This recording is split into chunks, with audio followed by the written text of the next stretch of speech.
오늘은 기적을 일으키는 믿음. 어떤 믿음이 기적을 일으키는가? 예수님의 기적에는 반드시 믿음이라는 마중물이 필요합니다. 기적은 오직 예수님이 일으키시는데 예수님은 기적을 만홀히 행하신 적이 한 번도 없습니다. 반드시 믿음이라는 마중물이 있을 때만이 이 기적이라는 샘물이 솟아올랐어요. 그럼 어떤 믿음의 마중물이 필요한가? 오늘 본문을 통해서 우리가 그것을 배워보려고 합니다. 특별히 요한복음은 전체에 기적을 딱 하나님이 우리에게 7개만 특별하게 뽑아서 소개해주고 계셔요. 예수님이 하신 기적이 너무너무 많아요. 그래서 성경에 다 기록하면 너무 많아서 기록조차 할 수 없다고 요한복음이 아예 그렇게 우리에게 말씀을 하십니다. 그러면서 그 중에 일부러 특별히 7개만 뽑았다. 그러면서 기적이라는 단어를 안 쓰고 표적이라는 단어를 씁니다. 기적과 표적은 똑같은 거예요. 똑같은 거예요. 죽은 자를 살렸다. 이 기적이에요. 기적. 그런데 죽은 자가 살아난 것이 핵심이 되면 이건 기적이에요. 기적. 와, 엄청나잖아요. 죽은 사람이 살아났으니까. 그런데 그 사건이 아니라 의미, 죽은 자가 왜 살아났을까? 의미가 뭐예요? 예수님이 생명의 주인이시라는 것을 알려주시기 위해서. 이 의미를 강조하면 그것을 표적이라고 그러는 거예요. 표적. 예수님께서 이제 배를 타고 갔는데 바람과 파도가 불어가지고 제자들이 어부임에도 불구하고 다 물에 빠져 죽게 된 거예요. 그때 예수님께서 주무시다가 일어나서 안심하라, 바다와 파도야 잔잔하라, 쫙 잔잔해졌어요. 다 살아났어요. 기적이에요. 바다와 파도가 말씀 한마디에 잔잔해졌어요. 사건에 집중하면 기적이에요. 근데 이게 표적일 땐 뭐예요? 바로 예수님이 천하 만물 자연의 지배자이심을 우리에게 알려주시는 거예요. 이런 거를 표적이라고 그래서 아주 대표적인 거, 아주 의미가 있는 사건 7개를 우리에게 소개해주고 계셔요. 그 첫 번째 표적이 어디서 일어났냐? 바로 가나라는 아주 조그만 마을. 예수님이 고향이 2군데가 있어요. 태어난 고향은 베들레헴, 그리고 자라나신 고향은 나사렛. 나사렛이란 촌동네 옆에 있는 조그만 가나라는 마을이에요. 거기에서 결혼식이 있었어요. 근데 거기에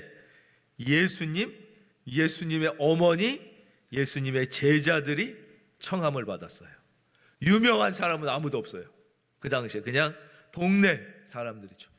이게 누구 결혼식일까? 뭐 중요하지 않은데 또 그런데 관심이 많은 학자들이 있어요. 도대체 많은 사람들이 연구를 했어요. 추측입니다. 성경에 안 써있으니 정확히 몰라요. 윌리엄 바클레이라는 아주 이 성경에 대하여 깊이 연구한 훌륭한 성경학자인 목사님이 있어요. 이분이 심도 있게 연구해서 결론을 냈어요. 물론 추측입니다. 이분은 이렇게 생각합니다. 사도 요한의 결혼식이었을 가능성이 가장 높다. 왜냐? 일단 예수님의 어머니가 초청된 걸 보면 일가 친척일 거죠. 일가 친척. 근데 이 사도 요한과 예수님의 어머니는 그 어머니들끼리 사촌간이었어요. 예수님. 그런데 예수님의 제자들이 다 초청됐어요. 이건 인척간도 아닌데 보면 뭔가 친한 친구거나 이랬을 가능성이 높잖아요. 그럼 사도 요한이었을 가능성이 제일 높다. 그건 중요한 건 아니에요. 그런데 예수님께서 이 초라한 그냥 개인의 결혼식, 무슨 대통령 결혼식도 아니고 뭐 왕족 황제 결혼식도 아닌 데서 첫 번째 기적을 일으키셨다는 거예요. 사실 우리의 입장에서 보면 약간 시시해요.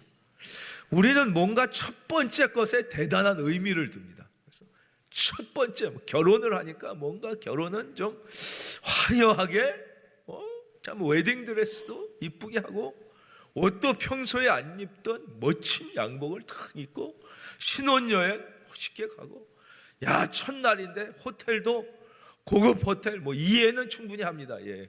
첫 번째 뭐 이런 대단히 가치를 둡니다. 예.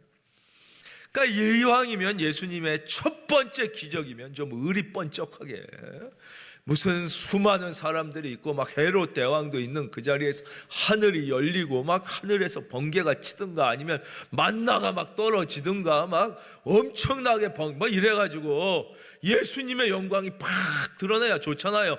대통령 취임할 때도 막 각지에서 세계 사람 모아놓고 막 빵빠레 울리고 이러는데 막 천군, 전혀 예수님은 그렇게 하시지 않았다.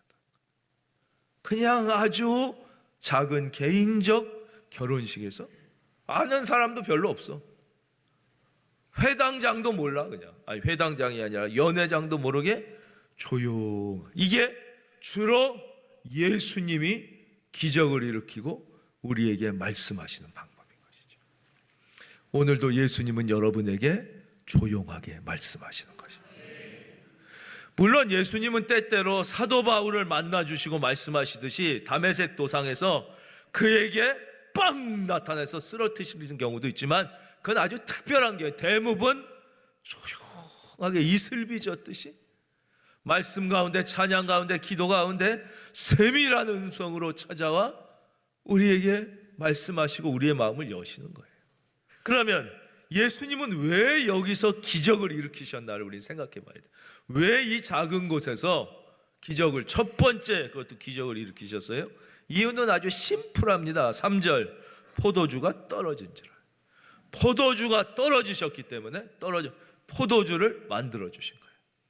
여러분, 우리가 왜 선교합니까?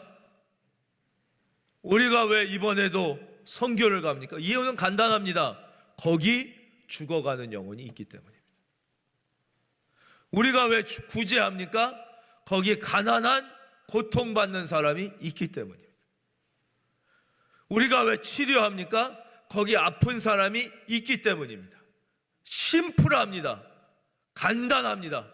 복잡하게 생각하면 주님의 일은 할 수가 없는 것입니다.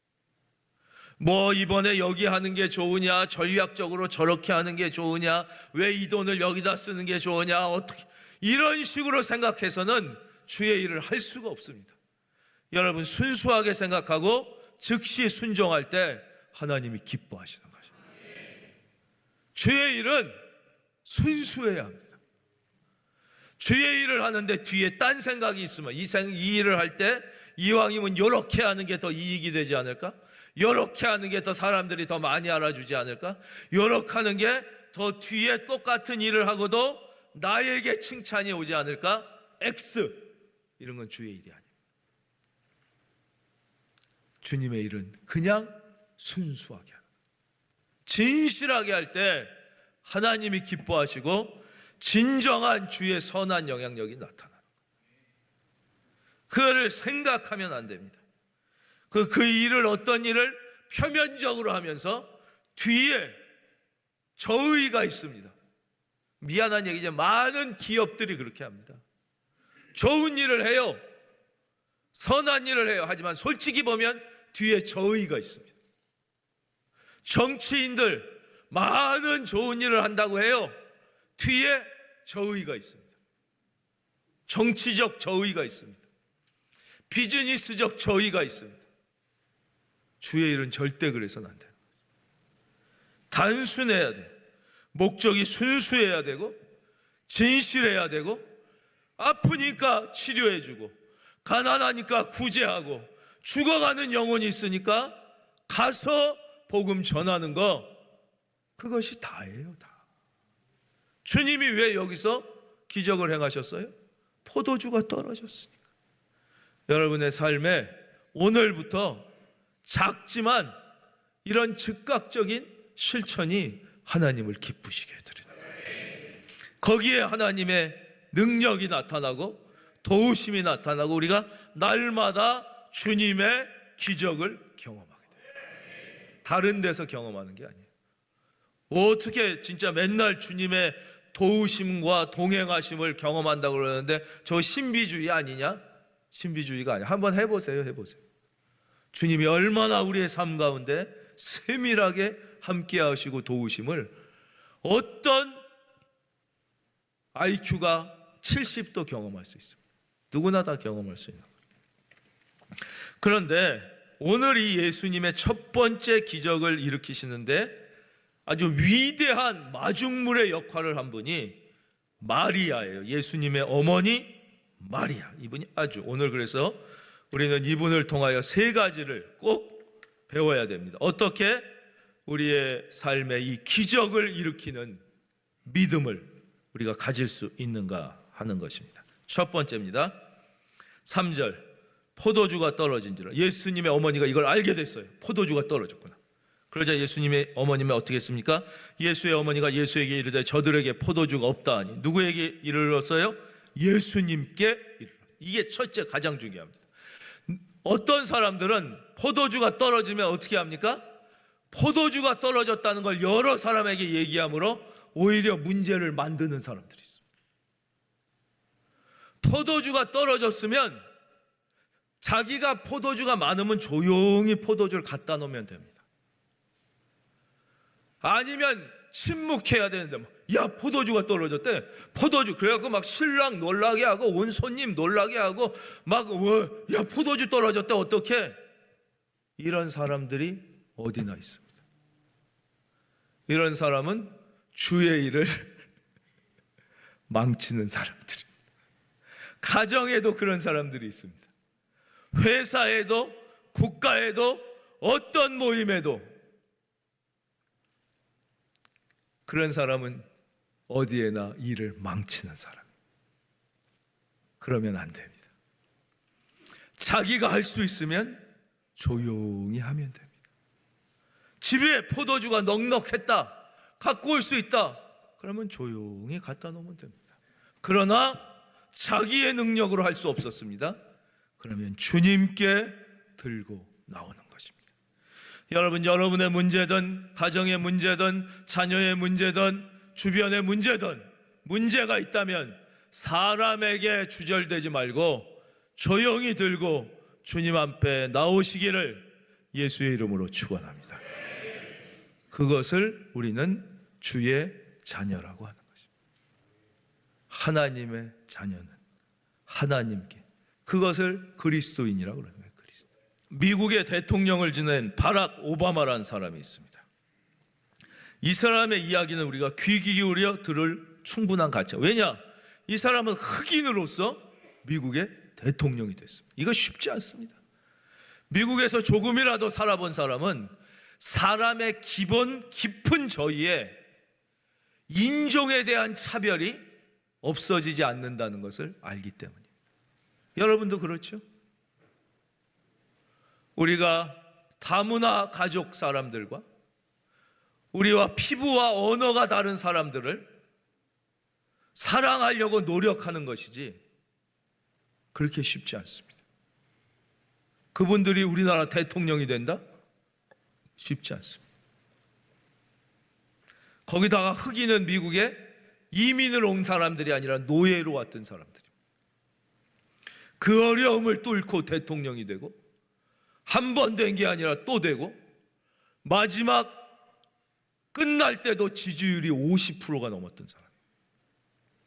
이분이 자기의 비밀을 대통령이 끝나고 얘기했습니다.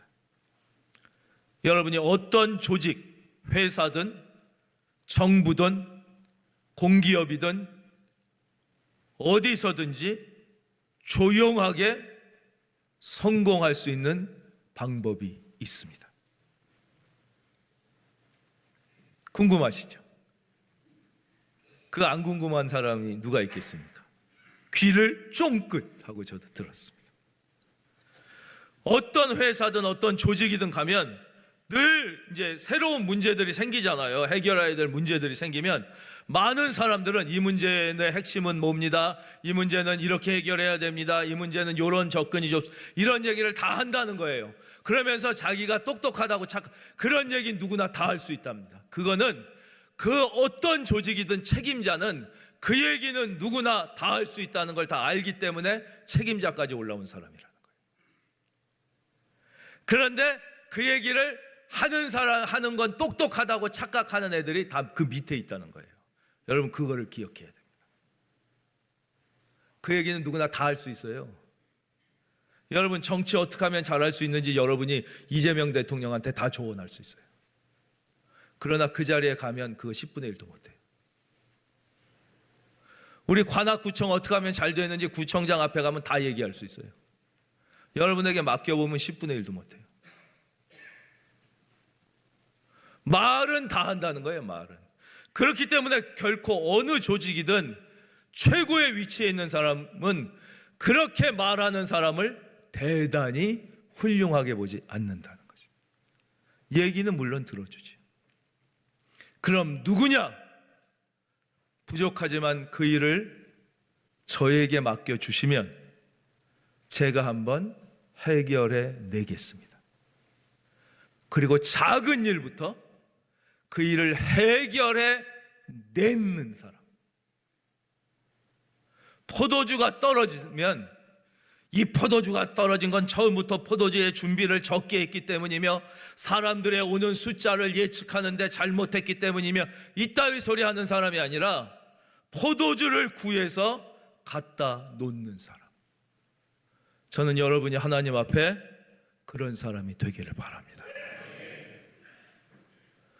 아무리 소용하고 자기를 드러내지 않아도 반드시 그 조직의 책임자는 그 사람을 기억하고 그 사람을 승진시킨다는 거죠. 세상이 썩었니 인맥이니 어쩌니 저쩌니 해도 반드시 어떤 조직의 최고 책임자는 그 사람을 기억한다는 거죠. 자기도 그랬고 자기가 흑인임에도 불구하고 여기까지 올라온 이유는 그거 하나라는 거예요. 자기도 그걸 몰라서 막 비판하고 그랬었다고 그랬잖아요.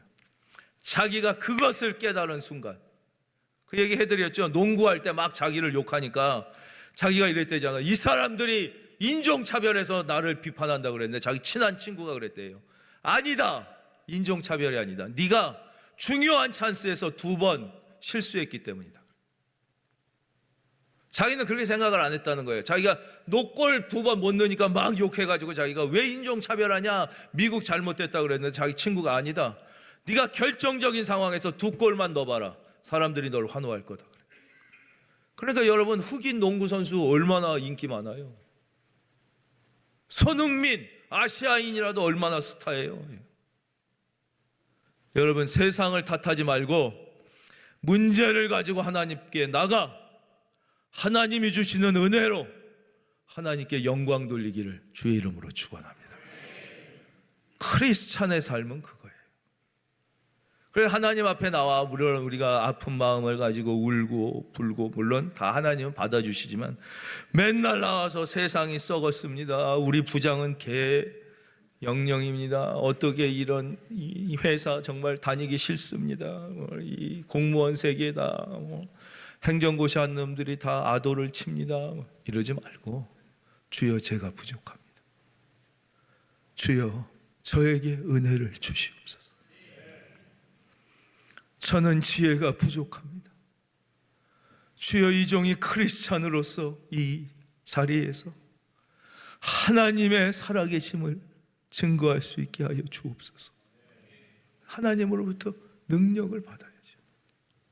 은혜를 받아요. 그 기도를 하나님께서 기다리고 계시지 않을까 이렇게 생각을 합니다. 이 마리아의 이 태도가 여러분들에게 은혜가 되셨으면 좋겠습니다. 첫째예요. 2번째, 매우 중요합니다. 이렇게 마리아가 조용히 예수님 앞에 문제를 들고 나왔어요. 막 떠버리고 막 포도도 떨어졌어요 이런 얘기 안 했어요. 그랬는데 예수님의 반응이 너무나 우리의 기대와 다르죠. 4절 보겠습니다.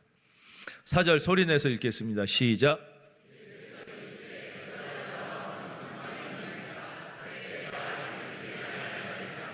여기엔 아주 중요한 2가지 메시지가 있습니다. 첫째, 예수님이 뭐라고 그래요? 여자여.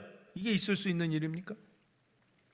아무리 그래도 지금까지 자기의 육신을 낳고 길러주신 어머니인데 여자여가 뭡니까 도대체 여자여? 물론 이 여자여란 말은 당시의 여자를 가장 높여 귀부인을 칭하는 존칭어인 것은 분명합니다. 그래도 어머니 이래야지. 귀부인이시여. 이게 말이 되나요? 얼마나 길러준 엄마로서 기분이 나빠. 야, 너 엄마한테 그게 무슨 소리야? 이렇게 얘기하고 싶지 않겠습니까? 왜 그랬을까요? 그분을 자기의 어머니가 아니라 나는 구세주 그리스도요, 당신은 인간으로 딱 본 거예요. 위치를 정확하게 큰 거죠. 내가 당신을 사랑하고 존중하지만 기적 앞에서 난 당신의 아들로 기적을 행하는 것이 아니에요. 나는 하나님의 아들이며 당신은 인간입니다. 여자요. 자존심 무지하게 상하는 거예요. 아니 내가 여태까지 30년 동안 너를 길러준 게 얼만데. 여러분이 그런 기적을 일으키는 것을 방해하는 생각에서 자유로워지시기를 주의 이름으로 축원합니다. 두 번째, 내 때가 아직 이르지 아니하였나. 이게 뭐예요? 당신이 나에게 부탁한다고 내가 기적하는 거 아닙니다. 아무리 당신이 인간적으로 나랑 가깝고 어머니라 해도 기적을 일으키느냐 안 일으키느냐의 주도권은 나에게 있습니다. 당신에게 있는 게 아니라는 것이죠. 여러분 꼭 기억하십시오. 우리가 믿는 것은 예수님을 믿는 것입니다. 우리는 우리의 소원을 믿는 게 아니에요. 나는 반드시 부자가 되리라 믿습니다. 그러니 난 부자가 될 것을 확실히 믿으니 네 믿음대로 되리라 했으니 난 부자가 될 것이다. 그게 아니에요. 그건 믿음이 아니에요. 자기의 소원을 믿는 게 믿음이 아니에요. 그건 욕심이에요. 뭘 믿는 게 믿음이야? 예수님을 믿는 게 믿음이에요. 예수님을 신뢰하는 게 믿음이지 내 욕심을 믿는 게 믿음이 아니에요. 착각하면 안 돼요, 여러분. 예수님이 나보다 나를 더 사랑하시고 나를 위하여 더 놀라운 계획을 가지고 계시며 나를 위하여 위대한 일을 행하시고 하나님이 원하시면 죽을 자도 살리신다는 사실을 믿는 것, 이것이 믿음이에요. 내 소원을, 그럼 아예 아들 보고 너는 이제 1000억 부자가 될 것이다. 나는 확실히 믿는다. 주여 믿습니다. 그러니 내 아들은 무조건 놀든 공부를 안 하든 1000억 부자가 된다. 막 기도했어요. 안 됐네? 믿는 대로 된다는데 왜 안 돼요? 믿음이 아니라니까요. 믿음은 예수님을 신뢰하는 게 믿음이에요. 내 욕심을 믿는 게 무슨 믿음이에요? 그럼 아예 다 아침부터 나는 대통령이 될 겁니다. 확실히 믿습니다. 그럼 다 대통령 되게. 왜 우리가 오래 예수를 믿고도 계속 방황하느냐? 신앙의 핵심을 몰라서 그러는 거예요. 꼭 수능 보는 애들이 문제의 핵심을 파악하지 못해서 엉뚱한 답 쓰는 거랑 똑같아요. 신앙의 핵심, 믿음의 핵심이 뭔지를 모르고 내 욕심을 믿는 게, 다시 말씀드리겠습니다. 다 아시겠지만 한 번 더 복습하겠습니다. 믿음은 예수님을 신뢰하는 것이다. 그러니까 얼마만큼 신뢰, 많이 신뢰하면 큰 믿음, 조금 신뢰하면 작은 믿음인 거죠.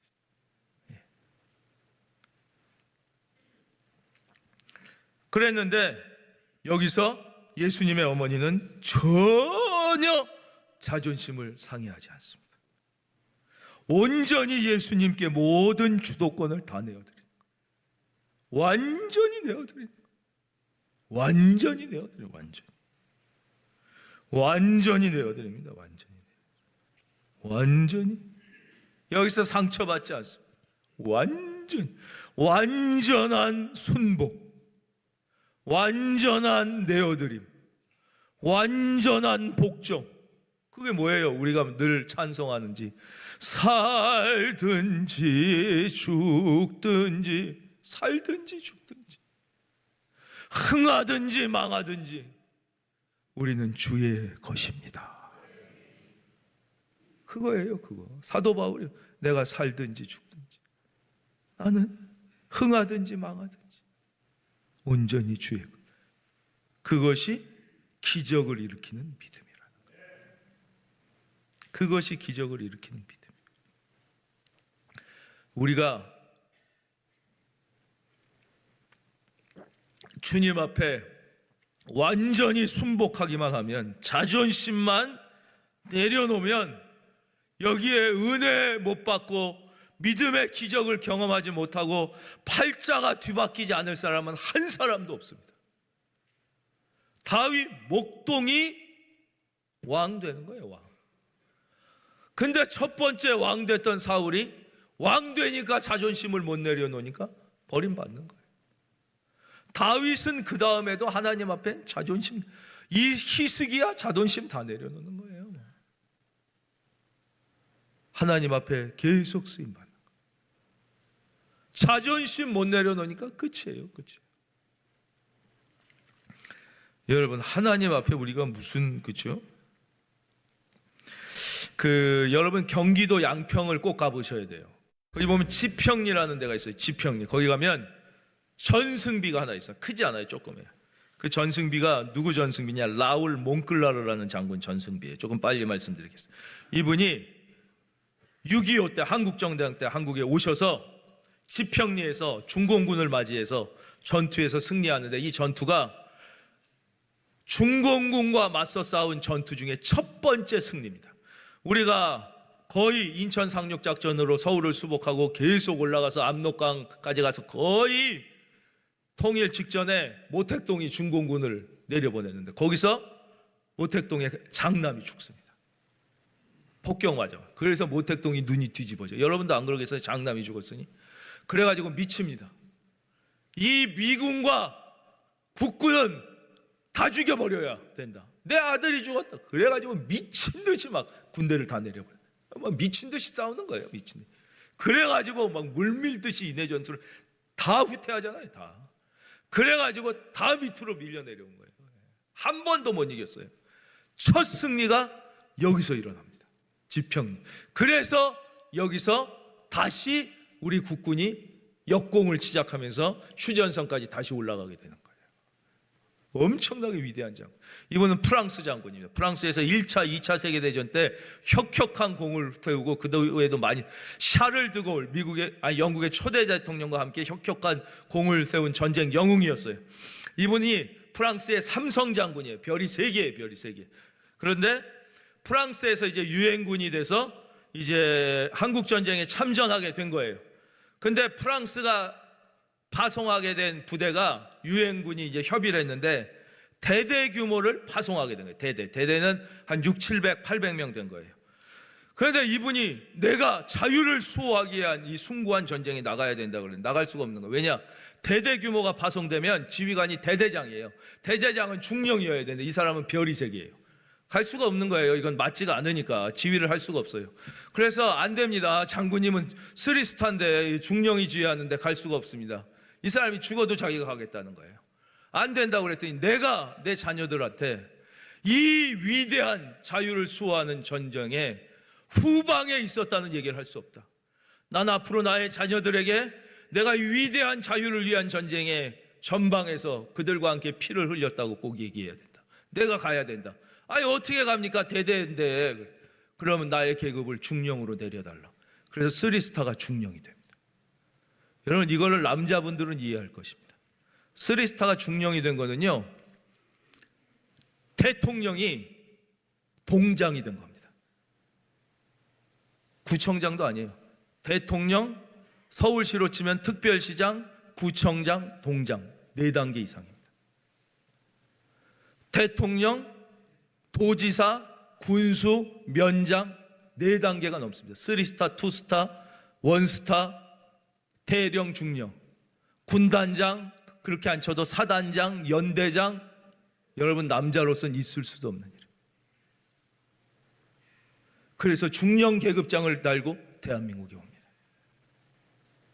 그래서 영국군 연대장 대령 밑에 들어가서 그 사람의 지휘를 받습니다. 그리고 중령으로 600명을 이끌고 지평리 전투에서 승리합니다.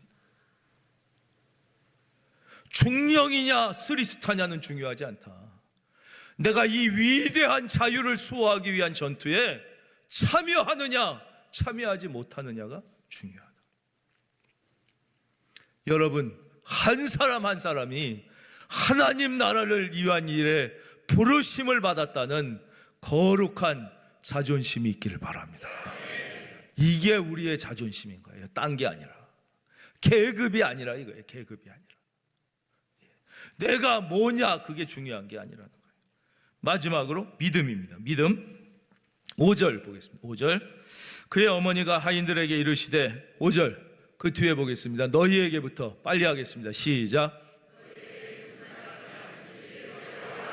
예, 그 지평리 좀 꼭 가보세요. 지평리 멀지도 않아요. 여기서 양평 애들 데리고 방학 때 그런 데 가보세요. 눈썰매장도 가시지만, 마지막은 믿음이에요. 이거랑 아주 똑같은 말씀이 나왔는 데가 어디냐면 마태복음 15장이에요. 거기 보면 우리가 잘 아는 사건이에요. 예수님이 시돈에 가니까 한 여자가 미친 자기 딸을 데리고 와서 막 예수님께 막 고쳐달라고 막 소리 지르는데, 예수님이 본체만체 하니까 제자들이 못 견뎌요. 아유, 예수님 너무 시끄럽습니다. 안 된다, 본체만체. 제자들이 못 견뎌서 그 여자를 끌고 와요. 그러니까 이 여자가 내 딸 좀 살려주십시오 막 그러는데 예수님이 너무 민망한 말씀을 하시죠. 다 아는 거예요. 야, 자녀에게 줄 떡을 취해서 개한테 줄 수 없다 그래요. 야, 이 개 같은 년아, 빨리 가라는 거예요. 있을 수도 없는 얘기를 합니다, 성경에. 근데 그 여자가 뭐라 그래요? 주여 올소이다 그래요. 맞습니다. 난 개 같은 년입니다. 주여 올소이다. 그러나 주님, 개들도 주인의 밥상에서 떨어지는 부스러기는 먹지 않습니다. 제발 부스러기라도 주십시오. 그랬더니 그때 주님이 내 믿음이 크도다, 내 믿음대로 될지어다. 그 자리에서 딸이 낳았습니다. 여러분, 이게 무슨 뜻입니까? 이 예수님이 이 여자 골탕 먹이려고 얘 개 같은 년아 그랬을 것 같습니까? 아니에요. 거기에는 예수님의 숨은 의도가 있는 거예요. 이 여자의 인격을 모독하려고 얘 개 같은 년아 아니에요. 왜 그러셨습니까? 이 여자가 그때까지 믿음이 없었기 때문입니다. 근데 예수님 앞에 왜 나왔어요? 급하니까 나온 거예요. 급하니까. 이 중에도 믿음 없는데 나온 사람이 많아요. 왜? 복 받으려고 나온 거예요. 지금 내 상황이 급하니까 나온 거예요. 예수님을 신뢰해서 나온 게 아니라 예수께 나오면 내 딸이 고침을 받을 거라는 생각 때문에 나온 거예요. 여러분, 그건 믿음이 아니에요. 내 소원을 믿는 건 믿음이 아니에요. 고쳐주든 안 고쳐주든 예수님만이 구세주임을 믿는 게 믿음이에요.